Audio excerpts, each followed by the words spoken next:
Vamos juntas? Vamos juntas!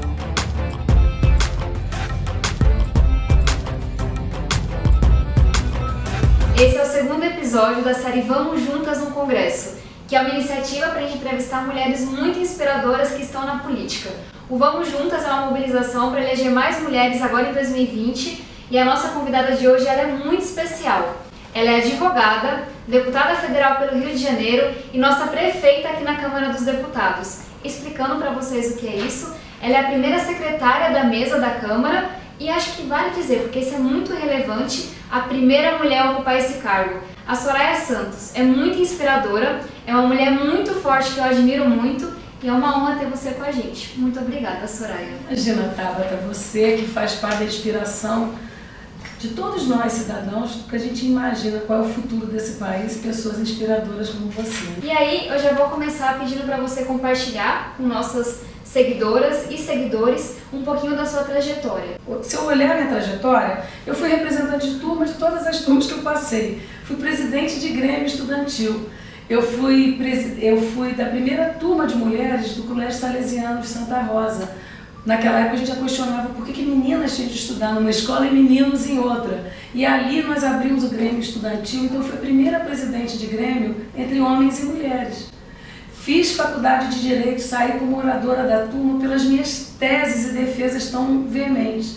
Eu não me enxergava política. Eu entendia que eu tinha de militar, como muitas mulheres, defendendo os meus ideais e levando essa luta para alguém.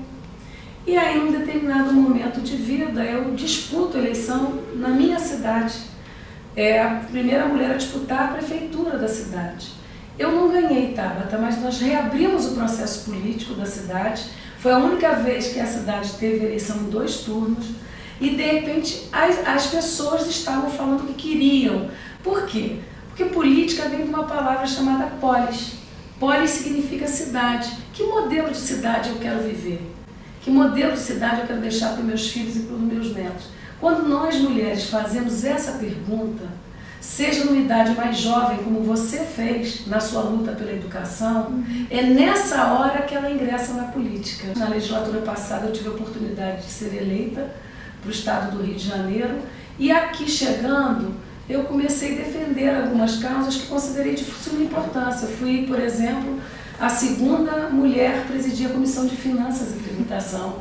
Tive o privilégio de coordenar a bancada feminina, onde a gente teve um conjunto de legislações aprovadas que deram um salto nessa defesa da dignidade da pessoa, né? Porque a pauta feminina está atrelada a essas questões. Então eu me sinto muito honrada de estar no segundo mandato, mas eu quero dizer que a gente está demonstrando que é possível a mulher gestora, sim, e é importante ter uma mulher na mesa no comando da casa. Então eu tenho hoje o privilégio de ser a primeira mulher, ser a primeira secretária da Câmara.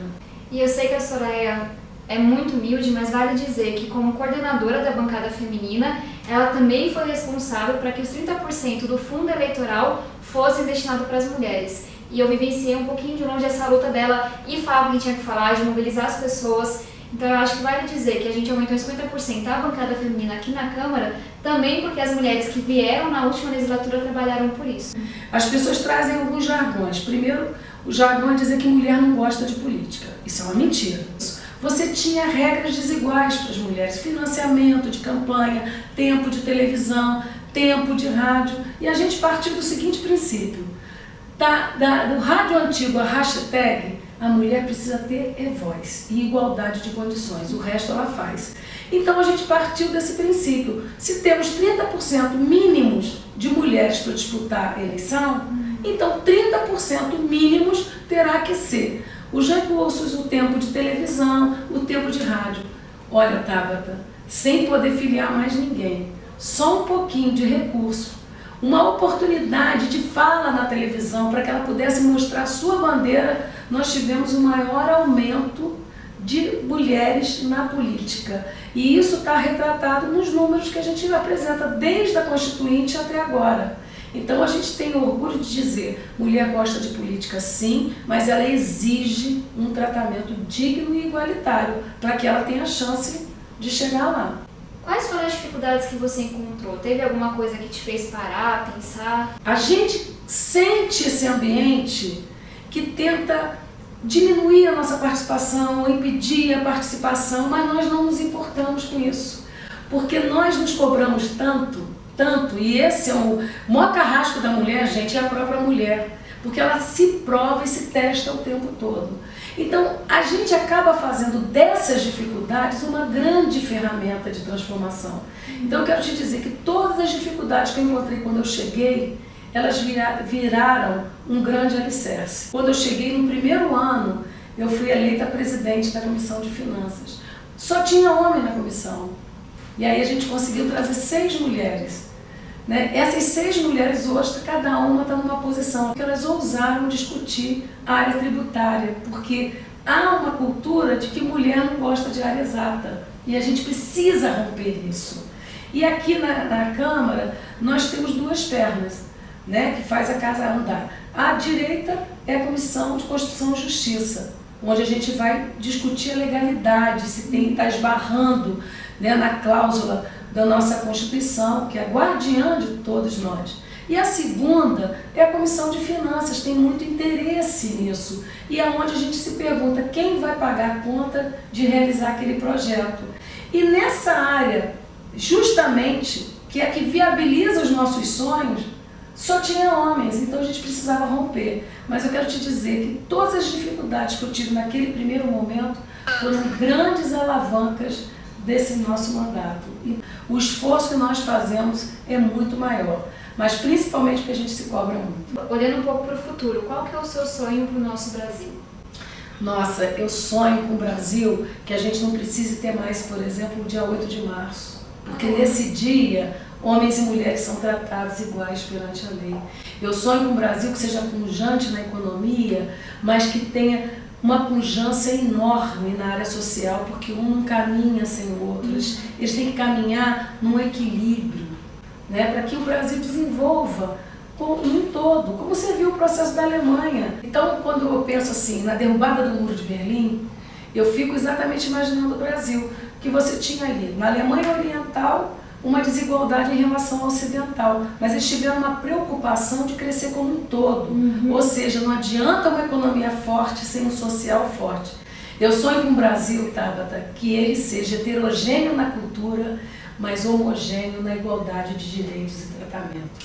Que a gente tenha capacidade, foi minha tese de faculdade, né, que eu fui o artigo 5º, que é de ter políticas públicas desiguais para que nos tornemos mais iguais. Né?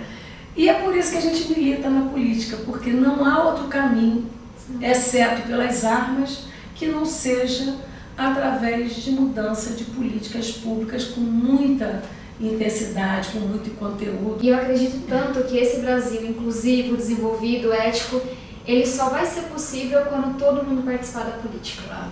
Então, na hora que a política ela for mais representativa, com mais mulheres, jovens, periféricos, negros, com todo mundo mesmo, aí eu tenho certeza que a gente caminha para esse sonho. Que quando a gente às vezes discute financiamento de campanha, esse financiamento de campanha ele é fundamental para trazer o periférico, para trazer as pessoas que não conseguem. É preciso compreender que as políticas de inclusão, né, estão lá asseguradas na Constituição, que é o princípio da igualdade.